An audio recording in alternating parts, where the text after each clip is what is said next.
Chers amis, bonjour. La période n'est guère propice au partage biblique, aux études, aux rencontres, puisque nous sommes dorénavant à nouveau confinés. Alors, pour pallier à ce manque, je me propose de vous offrir chaque semaine ce que j'appelle le quart d'heure biblique, un rendez-vous qui nous permettra d'ouvrir l'Écriture, de partager et de méditer sur un texte. Pour aujourd'hui, je vous invite à ouvrir votre Bible au chapitre 24 de l'Évangile de Luc. Chapitre 24, donc, les versets 13 et suivants. Ce même jour, 3 jours après la crucifixion, le jour de Pâques, 2 disciples se rendaient à un village appelé Emmaüs, éloigné de Jérusalem d'environ 12 kilomètres. Ils discutaient ensemble de tout ce qui s'était passé. Or, pendant qu'ils parlaient et discutaient, Jésus lui-même s'approcha et fit route avec eux.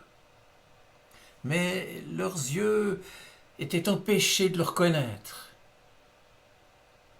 Il leur dit: « De quoi parlez-vous en marchant pour avoir l'air si triste ?»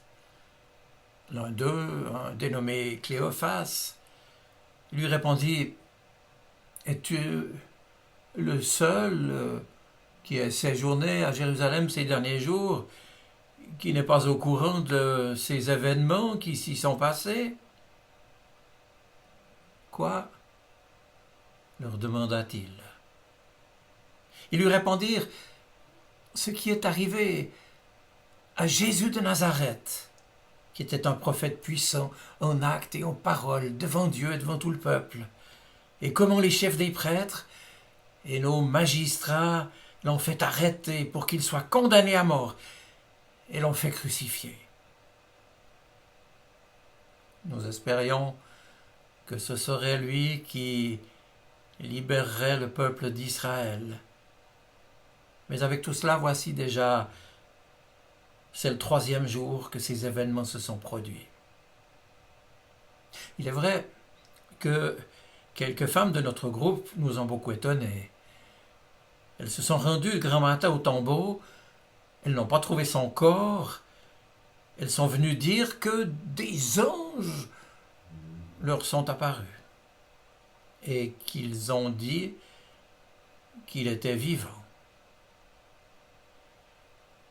Quelques-uns des nôtres sont allés au tombeau et ils ont trouvé les choses comme les femmes l'avaient dit, mais lui, ils ne l'ont pas vu.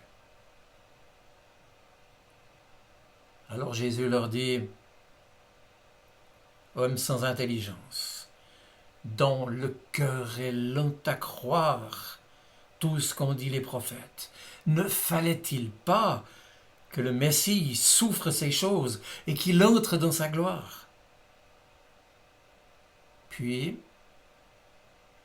commençant par les écrits de Moïse et continuant par ceux de tous les prophètes, il leur expliqua tout ce qu'il concernait dans toutes les Écritures. Lorsqu'ils furent arrivés près du village où ils allaient, Jésus parut vouloir aller plus loin, mais ils le retinrent avec insistance, en disant: « Reste avec nous, car le soir approche et le jour est déjà sur son déclin. » Alors il entra pour rester avec eux. Pendant qu'il était à table avec eux, il prit le pain et après avoir prononcé la prière de bénédiction, il le partagea et le leur donna. Alors leurs yeux s'ouvrirent et ils le reconnurent. Mais il disparut de devant eux. Ils se dirent l'un à l'autre: « Notre cœur ne brûlait-il pas en nous lorsqu'il nous parlait en chemin et nous expliquait les Écritures ? Et ils se levèrent immédiatement et retournèrent à ce moment même à Jérusalem, où ils trouvèrent les 11 et les autres disciples qui étaient assemblés, et qui leur dirent eux-mêmes: le Seigneur est réellement ressuscité. Il est apparu à Simon. Alors les 2 disciples racontèrent ce qui leur était arrivé en chemin et comment il les avait reconnus au moment où il rompait le pain.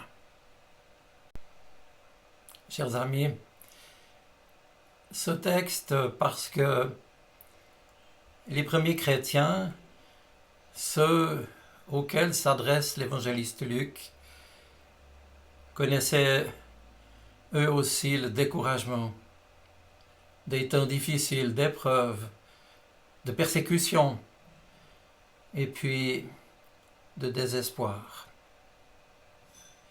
Or, ce chapitre 24 de Luc, au soir de la résurrection, nous rappelle que malgré tous nos découragements, toutes nos défaites, tout ce qui nous semble être échec, désespoir, n'est pas le dernier mot de Dieu. Comme d'ailleurs la mort de Jésus sur la croix n'a pas été le dernier mot de Dieu sur la vie de Jésus et sur chacune de nos vies. Pour l'heure, 3 jours après la mort de Jésus crucifié, 2 de ses disciples, dispersés par la détresse et les circonstances pénibles, ont décidé de rentrer chez eux, de repartir pour s'occuper d'autres priorités. Et ils sont défaits, découragés. Ils discutent en chemin, se rendant à leur village. Alors, découragés, dans un premier temps, ils ne se rendent pas compte que quelque chose est en train de se passer dans leur vie. Et l'Écriture nous dit que, alors qu'ils étaient en chemin, Jésus lui-même s'approcha et fit route avec eux. C'est tout l'Évangile. Jésus qui s'approche et qui fait route avec nous, avec toi. Et Jésus n'est pas là pour s'imposer miraculeusement dans nos vies. Il n'est pas là non plus pour nous prouver quoi que nous puissions imaginer. Il est là pour vivre avec chacun d'entre nous. Alors, il leur demande avec pédagogie: mais de quoi discutiez-vous en marchant pour être si triste? Et vous l'avez entendu, c'est la réaction de Cléophas qui lui dit: mais enfin, tu viens d'où, toi? Tu comprends rien, tu sais pas ce qui s'est passé.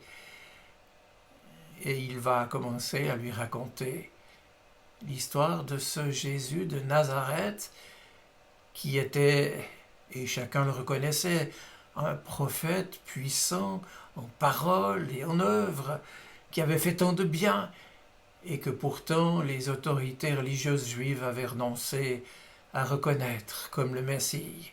Au contraire, ils l'avaient accusé. Il l'avait dénoncé aux Romains comme séditieux, comme voulant se révolter contre Rome. Et ainsi, Jésus de Nazareth avait été arrêté, condamné injustement, torturé et mis à mort sur une croix, comme un esclave qu'il n'était pas. Et leur doute sur la personne de Jésus, les 2 disciples d'Emmaüs l'expriment en disant: mais oui, nous étions convaincus qu'il était celui qui allait nous libérer, qui était le Messie promis, celui qui restaurerait Israël. Mais voilà, ça fait 3 jours que tout ça s'est passé. Il y a bien eu quelques rumeurs, quelques femmes qui ont dit que des anges leur avaient annoncé sa résurrection, mais bref. Découragés nous le sommes, parfois, au point qu'il faut que Jésus lui-même chemine à nos côtés pour nous expliquer. Et ces deux disciples reçoivent la plus magnifique des catéchèses. Jésus va leur expliquer, partant des livres de Moïse, dans tout l'Ancien Testament, s'arrêtant sur les prophètes et dans tous les autres écrits, va leur expliquer ce qui le concernait. Comme par exemple cette prophétie d'Ésaïe 53 qui dit que c'est pour nous qu'il allait mourir, que c'est pour nos péchés, pour nos fautes, pour nos maladies, pour nos détresses, pour nos échecs. Or, il ne suffit pas d'entendre, il ne suffit pas de savoir pour que l'on puisse vivre dans la présence de Dieu. Encore faut-il comprendre. Encore faut-il qu'un déclic se produise. Et pressentant que ces deux disciples n'étaient pas au bout de leur parcours avec ce personnage étrange qui avait cheminé avec eux, il l'arrête, alors que lui voulait aller plus loin. Il l'arrête en disant « la nuit est proche ». Ouais, la nuit d'un monde sans espoir, la nuit de nos drames, la nuit de nos pandémies et de nos confinements. Et il l'arrête. Et il nous a dit que le déclic, il se produit lorsque les disciples sont à table avec Jésus, qu'il prend le pain, qu'il bénit le Seigneur, qu'il rend grâce, qu'il partage le pain et qu'il le leur donne. Rappel évident d'un autre moment précédant son arrestation, celui de l'institution de la Sainte Seine, du partage du pain et du vin, bien sûr. Bref, ils le reconnaissent, leurs yeux s'ouvrirent. C'est Jésus. Ils sont avec Jésus. Tout est différent désormais. Mais, il nous dit l'Écriture, nous rappelle l'évangéliste Luc, il disparut de devant eux. Impossible de mettre la main sur Jésus. Impossible de le ramener comme une preuve à Jérusalem. Et pourtant, c'est à Jérusalem que les deux disciples retournent. Ils ont cheminé, ils ont entendu, ils ont vu, ils ont compris, ils ont surtout maintenant expérimenté qu'il est vivant et que ça change toute la vie, toutes nos perspectives. C'est l'expérience que d'autres, les accueillants, ont fait eux-mêmes. Oui, il est vraiment ressuscité. Chers amis, laissez-vous rejoindre par Jésus. Prenez le temps pour être avec lui. Retenez-le avec insistance. C'est-à-dire, arrêtez-vous chaque jour pour lire sa parole, pour sonder les Écritures, pour prier, pour rester silencieux, pour l'écouter, pour que vos yeux, par l'action de son esprit, puissent tout à nouveau, encore, toujours, s'ouvrir sur sa présence. C'est là ce que je vous souhaite pour cette semaine. Je vous la souhaite bonne. Je vous dis mon amitié fraternelle. Soyez bénis. Amen.